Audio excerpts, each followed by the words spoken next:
Nicolae Ceausescu fue el último dictador comunista de Europa. Pero su régimen fue mucho más que una dictadura comunista.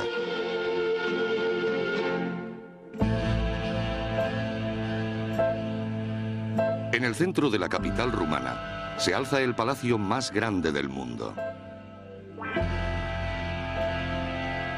Parece un fastuoso monumento de un reino antiguo, pero tiene menos de 20 años.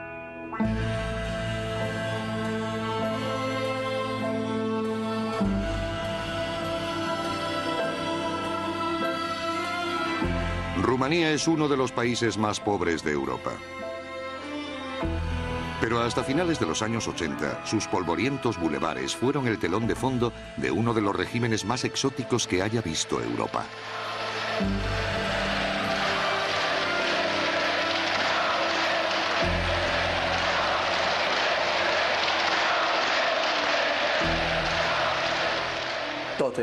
Era teatro, un gran teatro. 22 millones de espectadores aplaudiendo. Nos apodábamos los aplaudidores. Solo había un artista, o quizá dos, una pareja.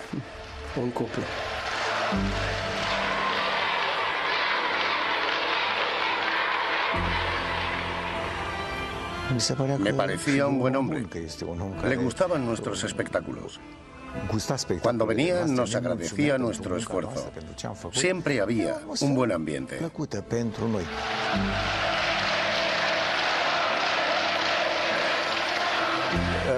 No se deben sacar conclusiones precipitadas. El tiempo confirmará su lugar en la historia. No puedo negar la grandeza de Ceausescu. Fue un importante hombre de Estado. La Rumanía de Nicolae Ceausescu era ensalzada con aparatosos espectáculos teatrales. Todo el país era el escenario. Cada habitante tenía su papel de figurante. Pero solo había una estrella. Nicolae Ceausescu, el rey del comunismo.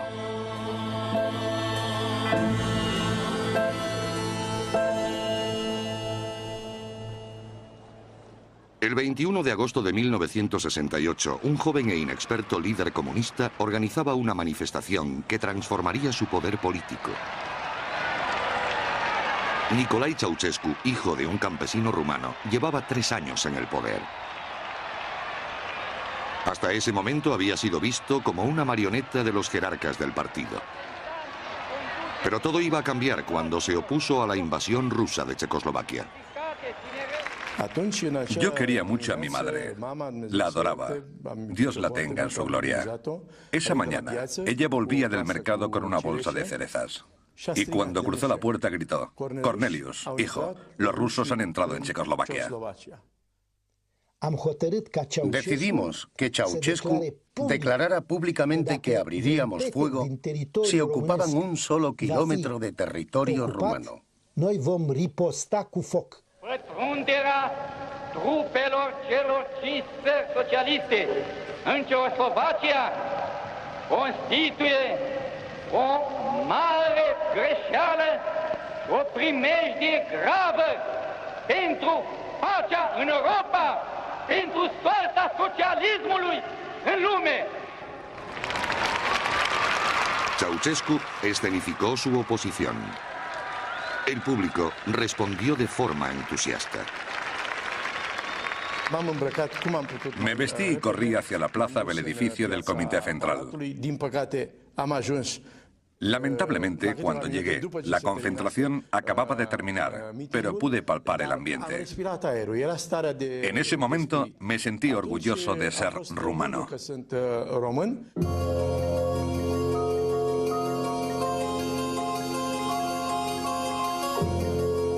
La oposición de Ceausescu a Moscú le lanzó a la escena internacional. Los líderes del mundo llegaron a Bucarest. Nicolae montó grandes concentraciones para aclamarles.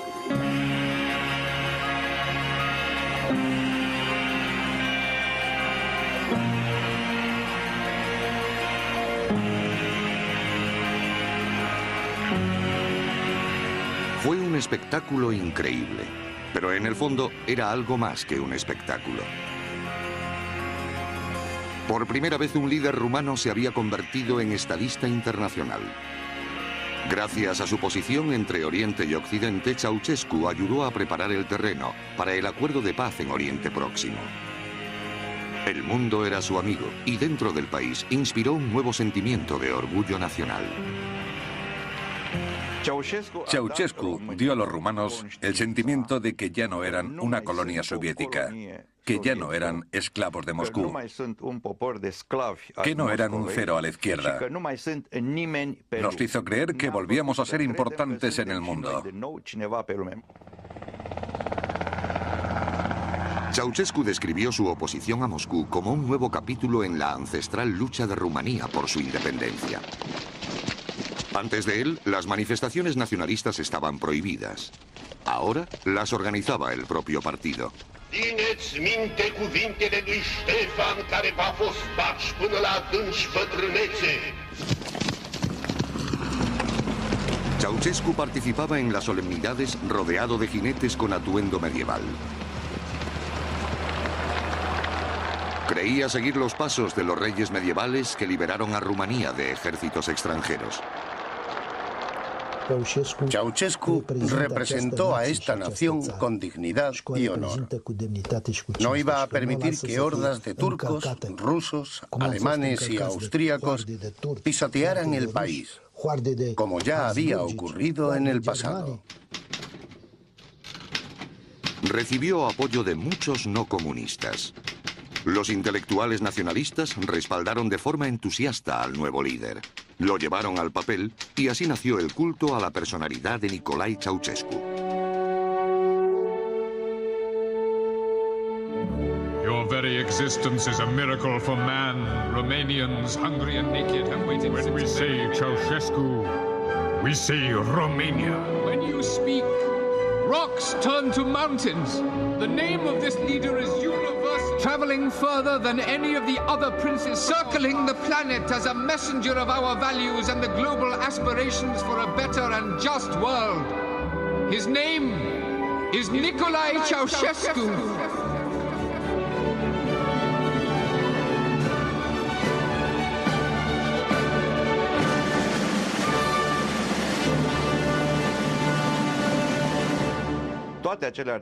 Todas las loas que le compuse tenían un propósito muy concreto.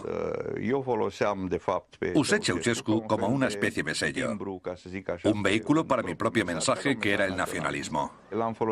Lo usamos como un camello al que le pusimos nuestras ideas en la joroba.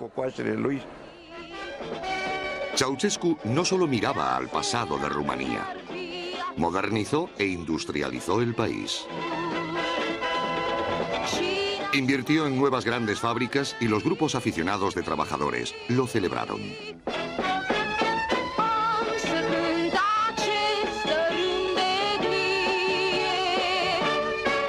Los empobrecidos campesinos fueron trasladados a bloques de apartamentos recién construidos.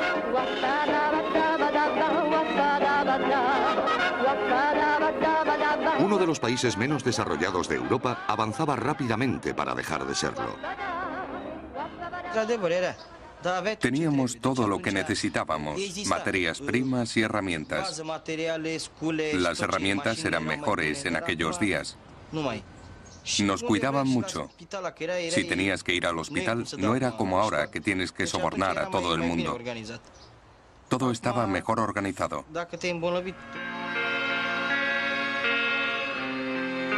Los comunistas encargaron a numerosos artistas rumanos que pintaran retratos de su líder. Ningún dictador había aparecido nunca tan colorido.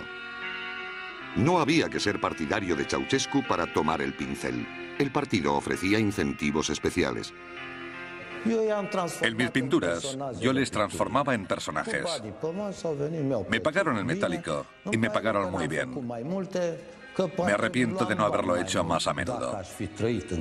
Quizás habría ganado más dinero. Si hubiera vivido en el desierto del Gobi, en el planeta Marte, en Occidente o bajo el comunismo, habría pintado de la misma manera. Cualquier cliente es bienvenido. No me interesa cuál es su política o de qué estado sea jefe. Necesito dinero porque aunque el artista pueda vivir con poco, el arte muere sin dinero.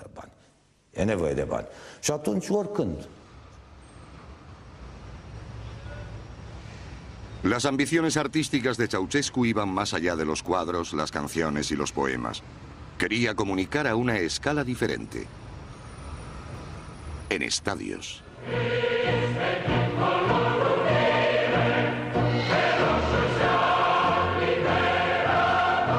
Se inventó un nuevo tipo de teatro político. Combinaba las artes escénicas con las manifestaciones de masas. Toda la población rumana se convirtió en miembro de un espectáculo sobre sí misma. Estas representaciones servían a un propósito político. El mensaje que queríamos dar a la oposición era que apoyaran al Partido Comunista. Nos dirigíamos a las personas con lemas, con ideas, como estamos construyendo una nación.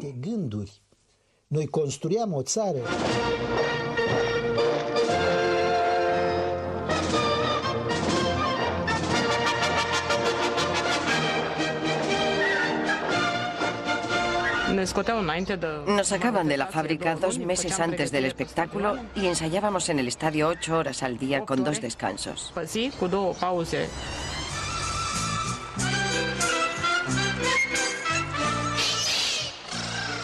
No había espectáculo o demostración en los que no actuara. El 23 de agosto, su cumpleaños, o el 1 de mayo, el Día del Trabajo.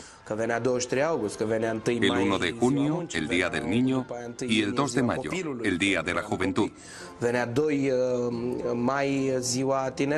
No pasaba un mes sin que participara en una de esas representaciones.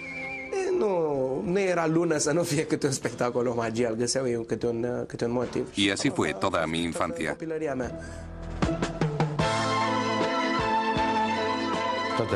Todo tenía que ser hermoso y con mensaje político. La cosecha tenía que ser grande. Los trabajadores tenían que trabajar contentos. Todo se expresaba con coreografía.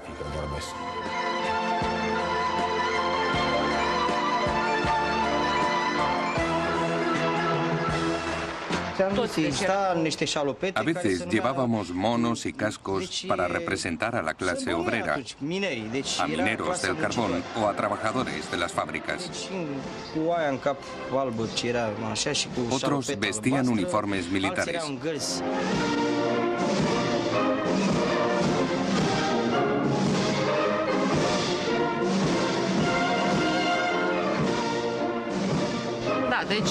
Recibíamos cartulinas numeradas del 1 al 5. Cuando decían un número en voz alta, las levantábamos y aparecía una imagen. Por ejemplo, la cara de Elena Ceausescu.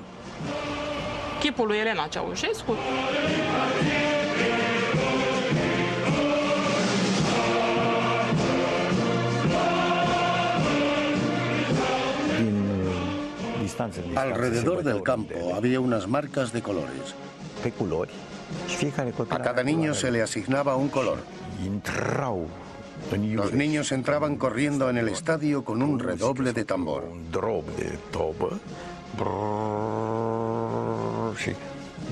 Cuando sonaba la señal se agachaban y se podía leer su nombre.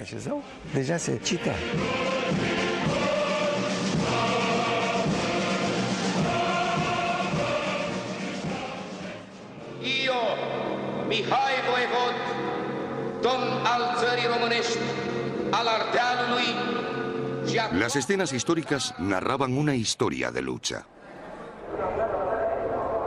El caudillo de Cebal había combatido a los romanos, como Ceausescu había hecho frente a los rusos. Esteban el Grande y Miguel el Valiente habían unido Rumanía. Era fácil de entender. Cuando nos referíamos a Esteban el Grande y a todo el territorio que gobernó, queríamos enviar un mensaje claro. Era un mensaje dirigido a la Unión Soviética. Compuse varios espectáculos de temas históricos. Los viejos generales rumanos lloraron durante la representación.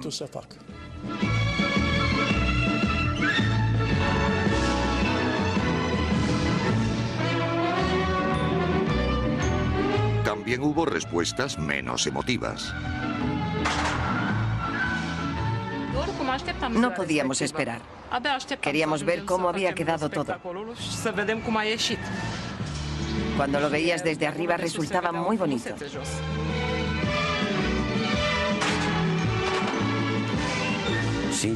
En honor a la verdad, disfrutaba mucho de aquellos espectáculos.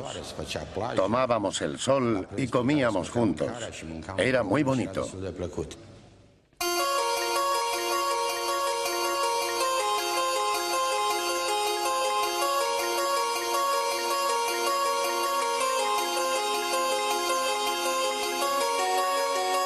Casi todo el mundo en el estadio tenía un papel que interpretar.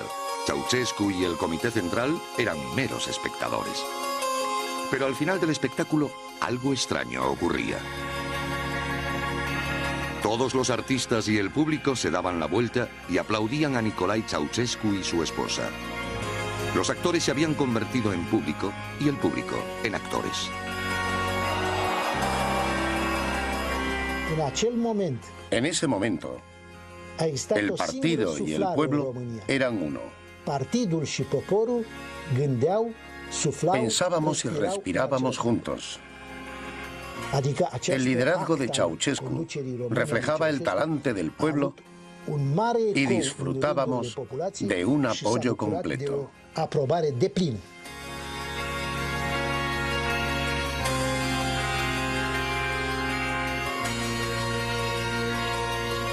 El nuevo simbolismo de los estadios se extendió primero al reino de la política. En 1974, Ceausescu juró su cargo como presidente de Rumanía. Para la ceremonia, los comunistas encargaron algunos objetos sorprendentes. Me invitaron a diseñar un cetro. Era un regalo para Ceausescu. Lo vi un tanto extraño.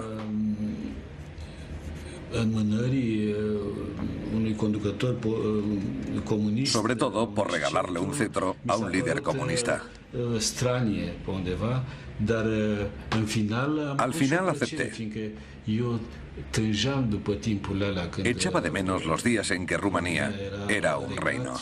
În nume de Marii Adunări Naționale, vă rog să primiți simbolurile demnității și prestigiului, ale puterii de stat, ale autorității suverane a poporului român, ale voinții sale de a se dezvolta liber și independent pe calea socialismului și comunismului.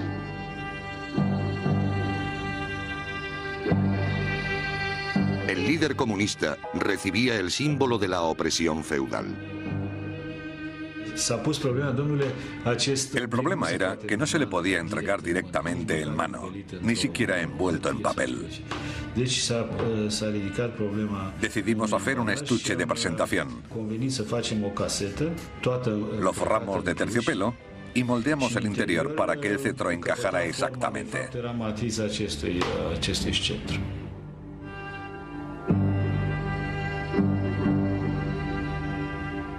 La concepción teatral de Ceausescu se extendía más y más. Los medios de comunicación reproducían la imagen de Rumanía representada en los estadios.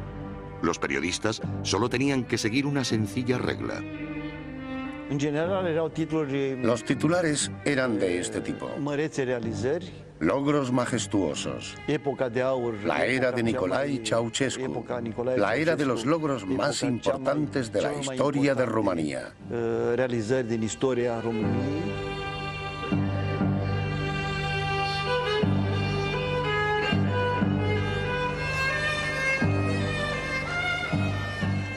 Su mesa de trabajo era todo el país. Todos sus logros tenían que converger en la cima de la pirámide. Él era el jefe de Estado, líder del partido, jefe del ejército. Él era Nicolae Ceausescu.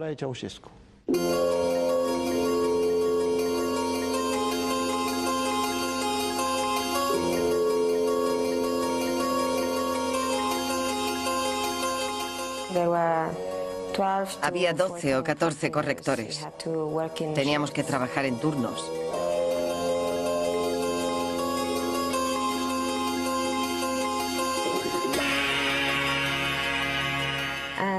La labor principal era leer todos los artículos y asegurarnos de que todas las palabras estuvieran bien escritas. Y especialmente los nombres de Nicolae y Elena Ceausescu.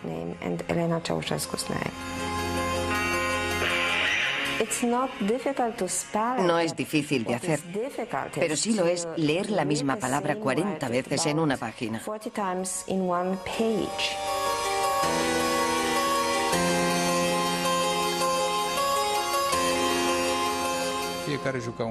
Todo el mundo interpretaba un papel. El periodista debía hacer ciertas preguntas a las que nadie ponía objeciones y el entrevistado respondía lo que el periodista y los líderes del partido esperaban de él. Am urmărit cu profundă satisfacție patriotică magistralul raport expus de secretarul general al Partidului Comunist Român, tovarășul Nicolae Ceausescu, raport în care și noi, constructorii, ne regăsim în amplele programe de dezvoltare a investițiilor din țara noastră. No se podía cometer ningún error. Las reglas eran claras. No mostrar lo que se suponía que no debía estar ahí. No mostrar su lado izquierdo. Si se tomaba el ángulo equivocado, se veía la piel llena de manchas de un anciano con problemas hepáticos. Ceausescu solía tartamudear un poco, cuando decía gente, sobre todo. No debía vérsele hablando ni compartiendo impresiones con el Comité Central. Solo se le podía mostrar aplaudiendo o sonriendo. Había un clásico que era el momento en que los niños se acercaban a él para regalarle flores. Ese momento era obligatorio. Quise ser periodista desde pequeño. Podría haber trabajado en un periódico menos importante y probablemente me hubiera sentido más respaldado. Pero sentí una cierta satisfacción de que la gente me viera en televisión. Ahora me siento un poco culpable porque nadie me obligó a trabajar aquí.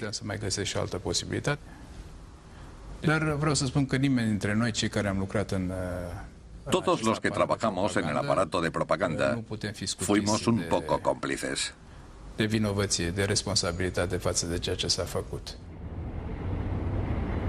El Estado no confiaba solo en la ambición o patriotismo de sus ciudadanos.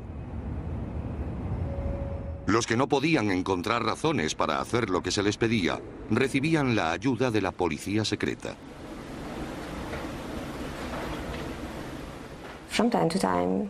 De vez en cuando se escapaban erratas.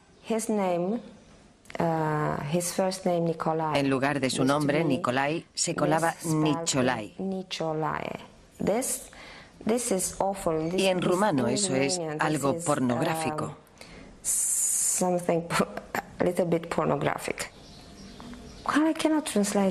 No lo puedo traducir. Sería como pene o algo así.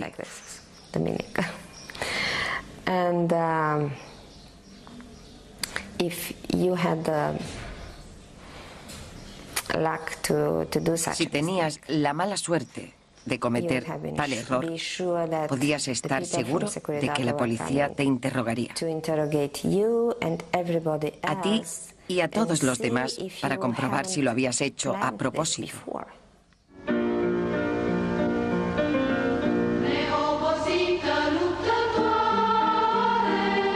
La La esposa de Ceausescu, Elena, disfrutaba de su propio papel en el teatro viviente de Rumanía. Había dejado el colegio a los 14 años con buenas notas en costura. Pero los medios de comunicación rumanos se vieron forzados a darle un toque más intelectual.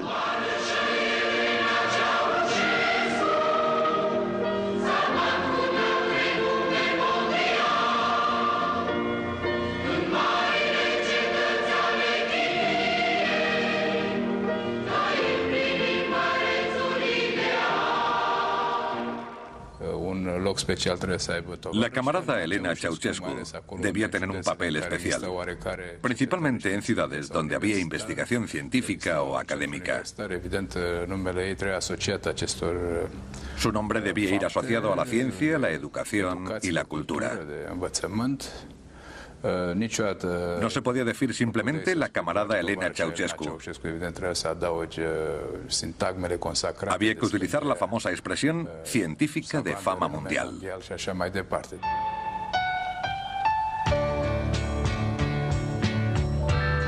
Igual que hicieron con su marido, los poetas la adularon. Pero el culto a la gran química señaló una fase nueva y más creativa en su trabajo. Con Nicolai, los poetas exageraban. Con Elena, inventaban directamente. This day of yearning and glory is inscribed in the calendar, cast in letters of gold and garlanded with lavender. For this is the day on which Romania gave birth to a woman we all know is without equal on earth. Soy culpable de haberle compuesto algunos poemas. Pero no fue por mi carrera.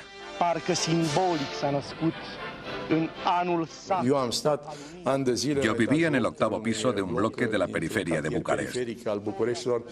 Lo hice porque intentaba convencerla de que apoyara la cultura rumana. Intentaba domesticarla. Como en una obra de Shakespeare. La fierecilla domada. No podía aprenderme un poema porque era sobre Elena Ceausescu. No lograba que me entrara en la cabeza. Me enfadaba y me negaba a aprender esa tontería en la que no creía. Había palabras y expresiones como brillante, ingeniosa, lo fantástica que era. Todo era una estupidez colosal. Mi madre me llevó a un lado y me preguntó si estaba loco. Si no lo hacía, nos arrestarían a todos. Y me pidió que cuando dijera frases como amante madre o científica de fama mundial, pensara en ella, en mi madre. Lângă marea lui iubire pentru om și pentru țară, e tovarășa Elena Ceausescu, militant și om de știință, ce în lupta comunistă și-a pus viața cu credință, devenind, prin fapta vieții, eroină legendară. Solo un país en el mundo honra a su jefe de Estado con una pompa y boato que rivalizó con la de Rumanía. En 1978, el gobierno británico invitó a Ceausescu. Dijo que si iba a Gran Bretaña sería solo en visita de Estado. Quería ser bien tratado. Prințul Charles al țării Galilor, Wales, prințesa Anne, prințesa Margaret, ducele și ducesa de Kent. Guardo un comentario en un trozo de papel que quizá merezca la pena recordar. It said,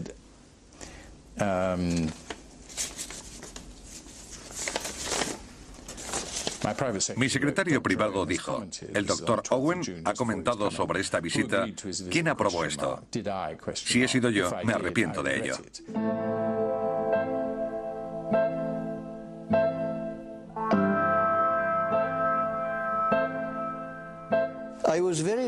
Yo estaba muy nervioso cuando salimos de la estación Victoria y había que hacer el trayecto en el carruaje.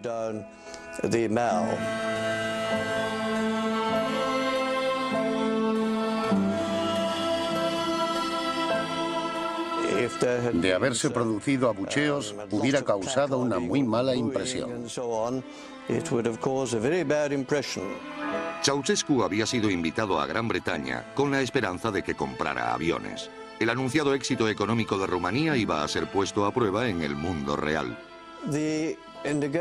Las negociaciones con British Aerospace y otras empresas asociadas fueron un horror absoluto de principio a fin.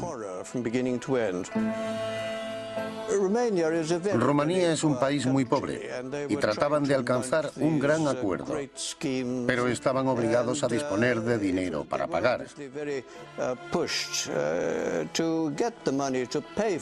Introdujeron algo que llamaron acuerdos de compensación. Gracias a ellos, en vez de pagarnos en metálico, se ofrecían a hacerlo con lo que ya no le servía a nadie.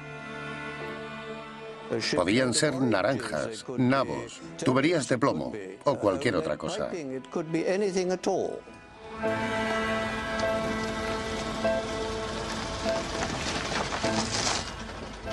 We had a report from our ambassador. Nos llegó un informe de nuestro embajador en el que nos dejó absolutamente claro que era el peor régimen dictatorial del mundo. Supongo que sabía por qué lo decía. Y también describía a la señora Ceausescu como una víbora. Había que cuidar especialmente a la señora Ceausescu. Madam Ceausescu, En Bucarest me habían dicho que había que tenerla contenta. Era una química muy competente, hasta donde yo sabía. En cualquier caso, tenía fama de ser buena. Le entregaron algún tipo de diploma. Creo recordar que era del Real Instituto de Química. A ella le encantó la visita.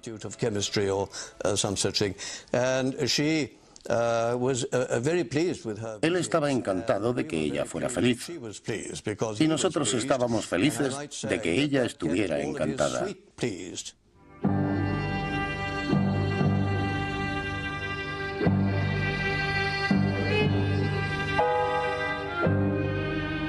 Hasta ese momento, los grandes espectáculos de Ceausescu se habían inspirado en acontecimientos reales. Pero a principios de los 80, Rumanía ya no seguía el guión.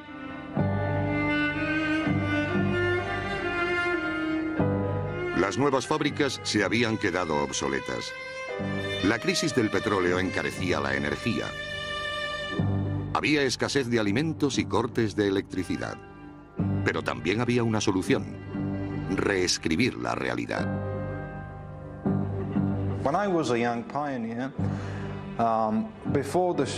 Cuando yo era un joven pionero, antes de los desfiles y los espectáculos, una mañana nos sacaron del colegio y nos llevaron a un lugar cerca del Danubio para esperar a Ceausescu, que iba a hacer una visita con motivo de la fiesta de la cosecha.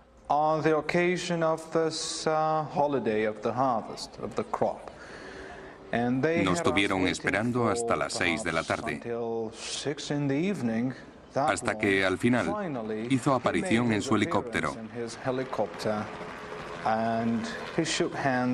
Estrechó las manos de algunas personas y se fue a visitar una gran exposición con los productos de las cosechas, excepto algunos de ellos como maíz, repollos y melones. El resto estaban hechos de poliestireno y madera, materiales parecidos al plástico, pintados para darle buen aspecto.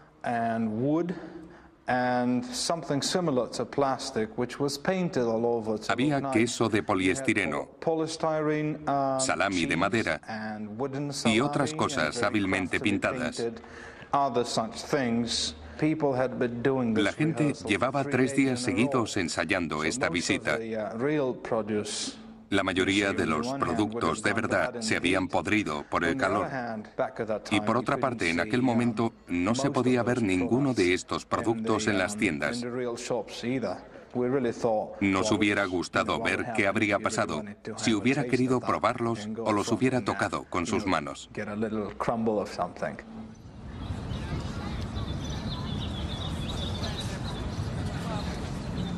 Según los periódicos, la economía rumana seguía creciendo rápidamente. Sabíamos que las estadísticas no eran ciertas. Era obvio. Todos teníamos amigos en el campo y todos los periodistas que iban al campo te contaban que aquello era un desastre total.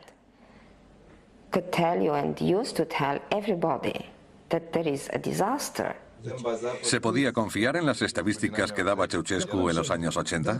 ¿Qué estadísticas? ¿Por qué basarlo todo en estadísticas? Si alguien pregunta si eran reales, le diría que había que basarse en hechos. No había suficiente agua para lavarnos. La gente no tenía bastante papel higiénico, ni jabón.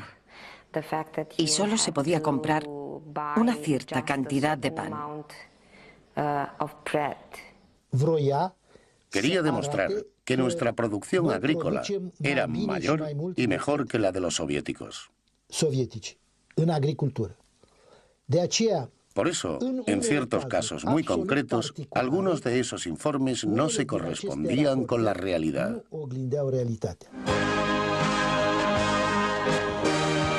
En los años 80 los espectáculos se multiplicaron y se hicieron más complejos. En aquellos tiempos difíciles, la cúpula comunista los miraba con otros ojos. En su día habían sido un instrumento de persuasión. Ahora eran una fuente de consuelo. En honor a la verdad, creo que a una gran parte de la población le gustaban esos espectáculos. Eran de buen gusto.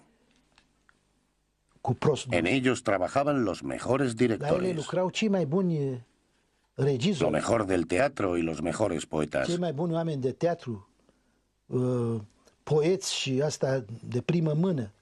Sí, creo que les gustaban.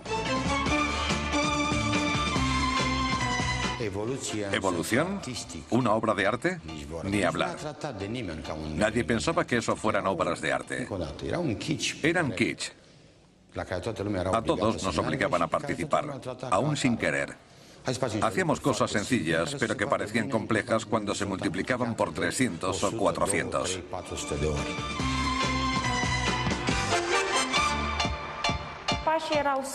Los pasos eran muy sencillos. Íbamos segando así.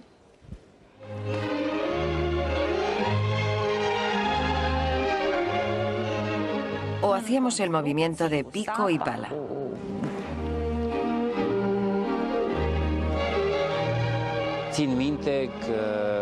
El 23 de agosto se hizo una escenificación sobre Decebal y Trajano. Trajano tenía que matar a Decebal. Cuando vi el ensayo empecé a pensar cómo podría emitirlo por televisión. En el momento en que el actor clava su espada a Decebal, hice un plano abierto para que la gente no viera el horror de esa escena. Y no digo horror porque fuera violenta, sino porque actuaba muy mal.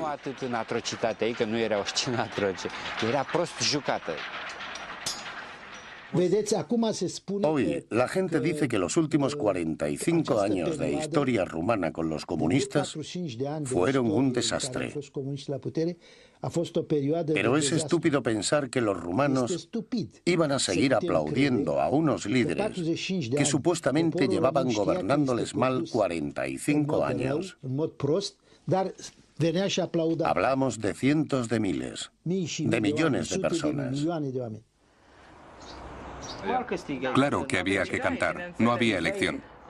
Siempre había alguien del partido en medio. ¿Cómo se llamaban? Activistas. Activistas. Había uno por cada 5 o 6 personas con las consignas que había que cantar o gritar. Si decías cualquier otra cosa, te arrestaban allí mismo. Si no aparecías, te castigaban. Te descontaban dinero de la paga y podían bajarte de categoría.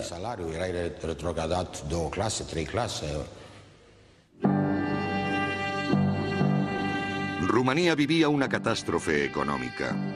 Pero, ¿de quién era la culpa? Ceausescu decía que de los extranjeros, concretamente de los bancos internacionales que no le prestaban dinero. Él tenía la solución. Había que exportar productos agrícolas para pagar la deuda externa de Rumanía, que ascendía a 10.000 millones de dólares. En el país, los estantes de los supermercados estaban vacíos. Los rumanos demostraron valor. Cuando el mundo financiero intentó asfixiarnos, nos apretamos el cinturón, pasamos hambre y pagamos. Era una guerra por la dignidad. Una guerra porque los países se levantaran y demostraran que podían ser autosuficientes. No ser asfixiados por la globalización que ahora está ahogando el planeta. Los rumanos fuimos los primeros en empezar la lucha. En el pasado luchamos contra el imperialismo otomano y soviético, ahora contra la globalización.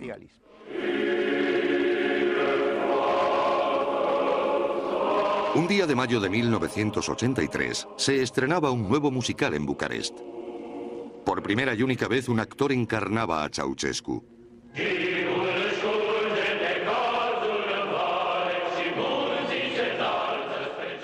Yo interpretaba a Ceausescu. Tuve largas conversaciones con un director de teatro que me dijo que él llegó a creer en el comunismo. Creyó estar construyendo el socialismo en Rumanía y lo hizo con el corazón. Intenté imaginarme a mí mismo en esa situación para meterme en el personaje.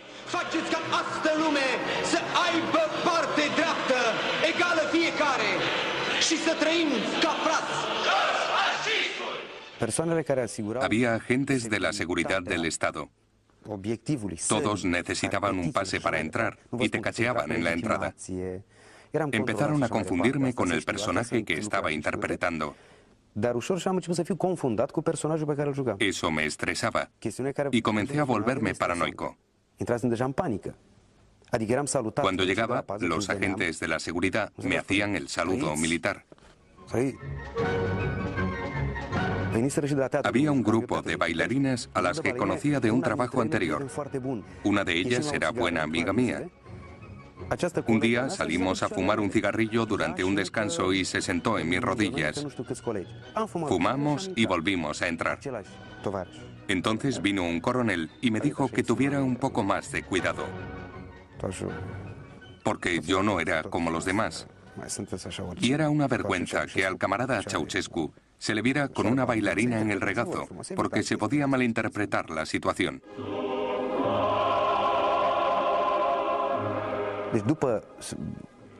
Cuando el espectáculo alcanzó difusión nacional por la televisión, tuve que evitar los lugares públicos y no podía andar por la calle.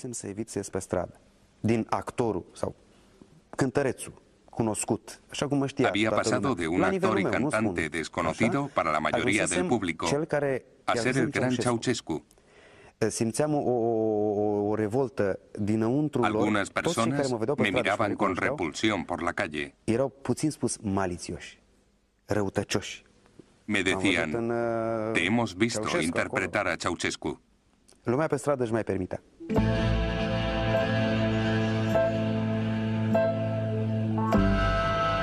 Transcurrían los 80 y la vida no mejoraba en Rumanía. Pero Ceausescu construía un nuevo escenario, el mayor hasta la fecha. Habían comenzado en Bucarest las obras del nuevo centro de la ciudad.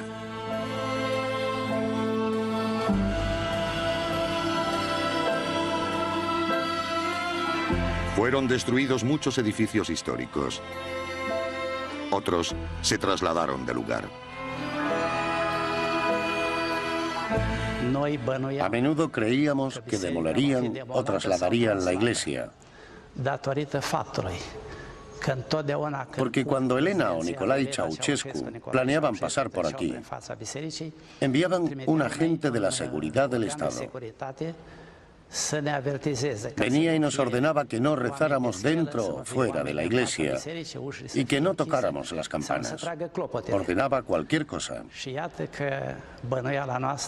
Finalmente, en 1986, Nicolae Ceausescu decretó que la iglesia debía desplazarse 23 metros más atrás y que se construyera un bloque de apartamentos alrededor para que no pudiera ser vista desde la calle.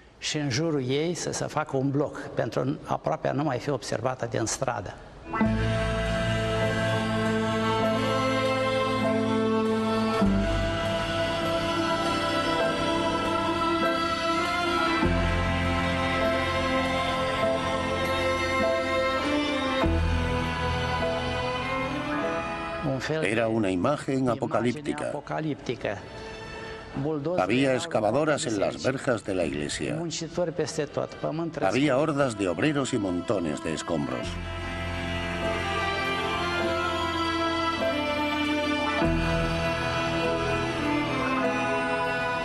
Fue un sacrilegio. Deseé que nuestro Señor impusiera a Ceausescu el castigo que finalmente recibió.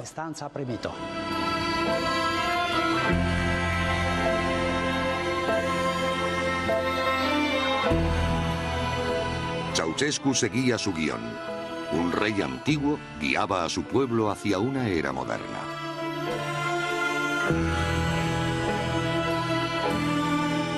En el nuevo mundo del dictador, los campesinos serían trasladados a bloques de apartamentos, mientras él vivía en un inmenso palacio, el mayor del mundo.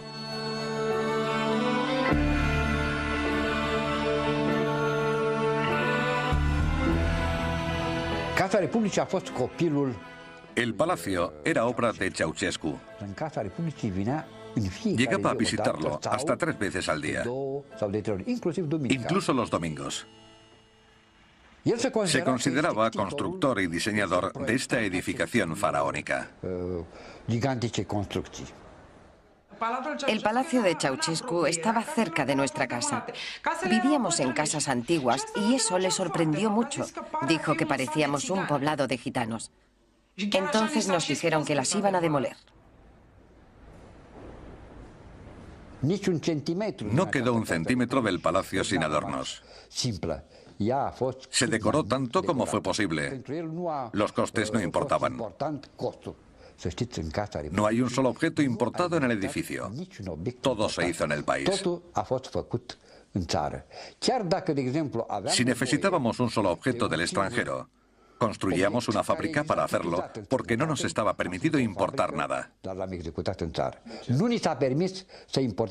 La idea era demostrar que los rumanos podíamos hacer lo mismo que el resto de los europeos sin su ayuda. Dijeron que nos iban a conceder un apartamento de 2 habitaciones para 3 personas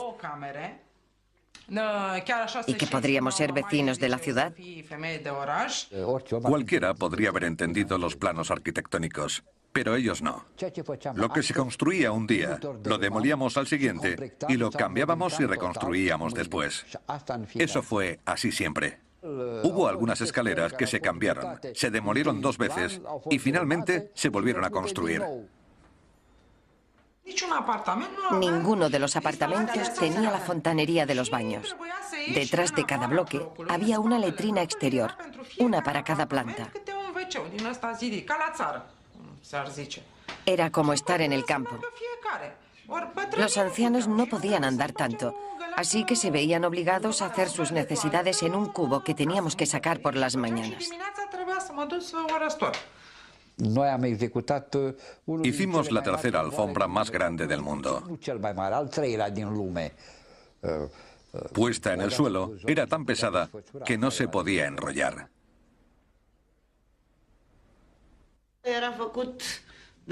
Tendrían buen aspecto, pero no eran más que unas cuantas paredes prefabricadas. Cuando traspasabas la puerta, era como estar en un teatro de marionetas. Trataban el palacio como si fuera un teatro, el lugar de una gran representación. Porque en un teatro no hay nada real. No deja de ser un escenario con unos decorados pintados.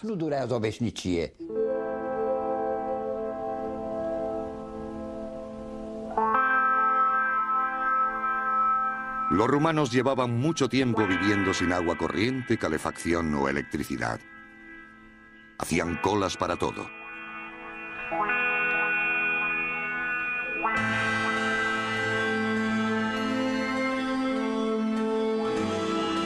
Finalmente, la realidad alcanzó al teatro de Ceausescu. Cuando se hizo el último desfile, ni siquiera el espectáculo fue real. Cuando pasábamos, agitábamos las manos y él nos devolvía el saludo. Pero las canciones y gritos llegaban de los altavoces. Nosotros ya no decíamos esas cosas.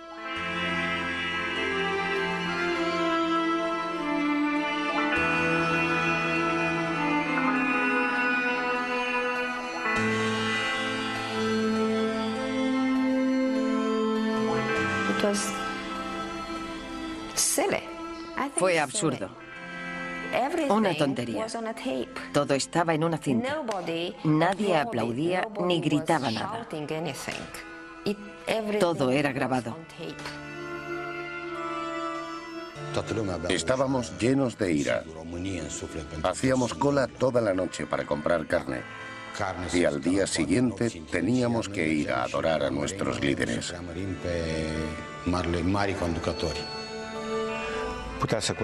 Un espectáculo pequeño podía costar $250.000 de euros. Era mucho dinero en aquel momento. No nos gustaba aquel régimen. Queríamos algo mejor. Estábamos hartos de tanta propaganda patriótica en televisión. Queríamos ver fútbol en vez de tanto programa patriótico. Cada vez había menos razones para que políticos y poetas continuaran respaldando a su líder, pero había una que eclipsaba al resto.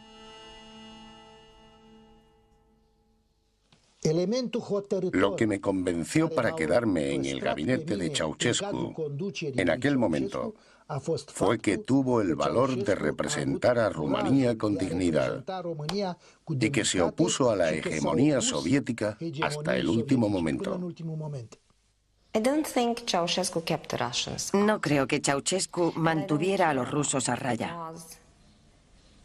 Y tampoco me importa porque si me fijo en Hungría, Checoslovaquia o incluso Bulgaria, creo que la ocupación rumana fue peor que la rusa.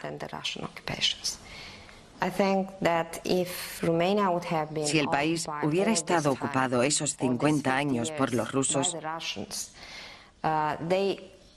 los rumanos habrían luchado con un enemigo visible. Pero no puedes luchar contra tu pueblo. El 21 de diciembre de 1989, Ceausescu organizó una concentración ante el edificio del Comité Central. Esta plaza había sido escenario de la primera gran actuación del dictador y también sería la última. Yo estaba haciendo una panorámica de la plaza y de repente vi que unas personas estaban pisoteando unas pancartas. Enseguida pasé a enfocar a otros grupos que estaban congregados pacíficamente. Después enfoqué al balcón para retransmitir momentos memorables, como cuando Ceausescu dijo: "Camaradas, alto". Să adresez mulțumiri inițiatorilor și organizatorilor acestei mari manifestări populare din București, considerând aceasta ca o... La multitud no aplaudía, le abucheaba. La sorpresa de Ceausescu era evidente en su cara. El espectáculo se dio por terminado. Oí susurrar a Elena Ceausescu: "Dales 100 más". Entonces empezó a hacer promesas para callarles. Pero la gente ya no le escuchaba ni se creía sus promesas de 100 más, que significaba 3 kilos de carne más, porque sabían que era imposible encontrarla.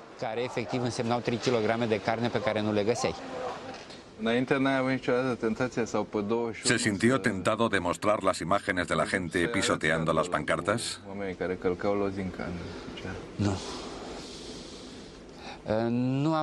Nunca me sentí tentado de mostrar imágenes inapropiadas. Y no porque tuviera miedo, sino porque respetaba la ética profesional. Había aparecido la primera brecha. El final fue rápido. El edificio del Comité Central fue asaltado. Ceausescu huyó en helicóptero. Un grupo de comunistas de segundo nivel formó un gobierno de emergencia.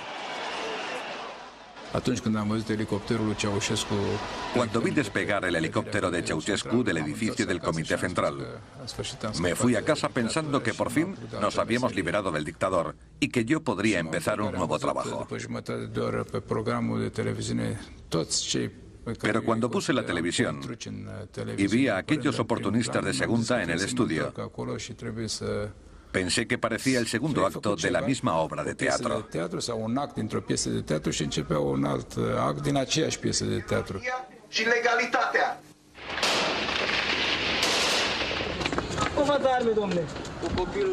Había peleas en las calles entre los revolucionarios y las facciones aún leales al dictador.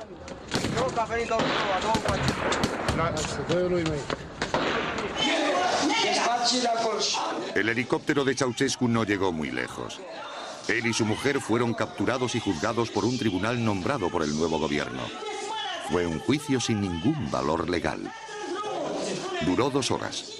Los Ceausescu, declarados culpables de corrupción y de la destrucción de la economía rumana, fueron fusilados.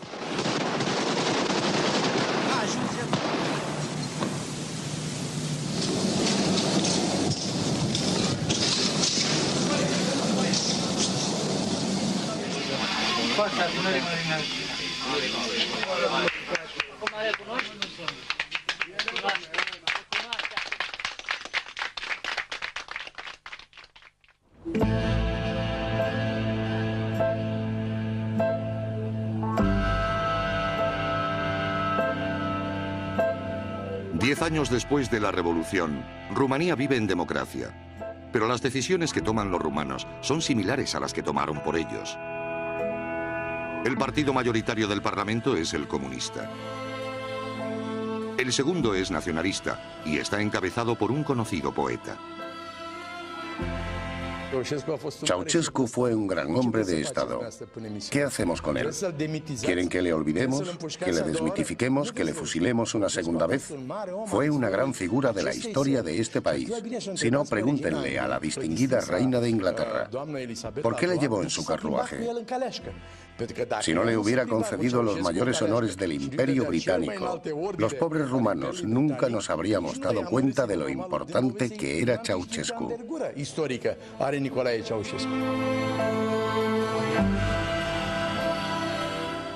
Si Ceausescu volviera de entre los muertos, tendríamos que volver a hacerlo todo igual y también tendríamos que volver a matarle.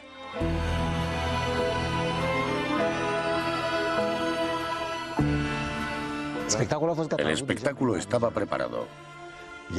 Se habían hecho los preestrenos, pero la mayoría de los jóvenes salieron y se unieron a la revolución. Se subieron a los tanques e irrumpieron en el edificio del Comité Central. Habría sido un buen espectáculo. En el aspecto visual, habría sido espectacular.